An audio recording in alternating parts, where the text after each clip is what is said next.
শহরে এখন সবুজ মেরুন রঙের লহর চলছে।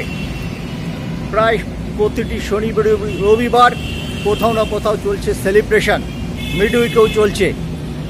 আর এবার আমরা দেখছি তারই প্রভাব পরিবহন ব্যবসায়। সবুজ মেরুন টোটো,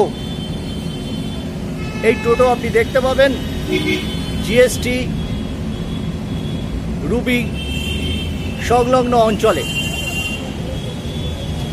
একেবারে যে কালার এই মুহূর্তে ময়দানে রাজ করছে, সেই কালারের সঙ্গে সাহায্য রেখে আমরা একটু কথা বলে নেব। দাদা, আপনার এই যে টোটোর রং সবুজ মেরুন, এখন তো মোহনবাগানের একটা স্বর্ণ সময় চলছে, এটা কি সেই জন্যই না অন্য কোনো ব্যাপার আছে? আমি মোহনবাগানের সবসময় সাপোর্টার। আচ্ছা, মোহনবাগানকে ভালোবাসি, মোহনবাগানের খেলা দেখতে ভালোবাসি, এটাই আমার সবথেকে। এই রঙের টোটো নিয়ে স্টেডিয়ামে গেছেন কোনোদিন?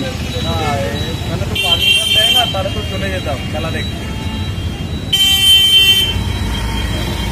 নয়তো এই টোটো নিয়ে চলে যেতেন। হ্যাঁ। আপনার বাড়ি? আমার বাড়ি কালিকাপুর। আচ্ছা, এই কালিকাপুর। এই কালিকাপুর।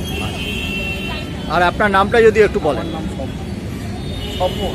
আচ্ছা, এর আগে মোহনবাগান মাঠে খেলা দেখেছেন এই পরিবহন ব্যবসায় আসার আগে? আমি দেখেছি, মানে বাসে গেছি, বাসে করে গিয়ে খেলা দেখেছি। আপনার প্রিয় প্লেয়ার কে? আমার প্রিয় অনেকে ছিল তখন, আমি এখন দেখুন টিভিতে দেখি, তখন মানে যেতাম। যেমন বাইচুন ছিল, তারপর এর আগে ছিল তোমার নামগুলো মনে নেই, ব্যারেটো সবসময়। ব্যারেটো, এগুলো আমার খুব পছন্দ ছিল।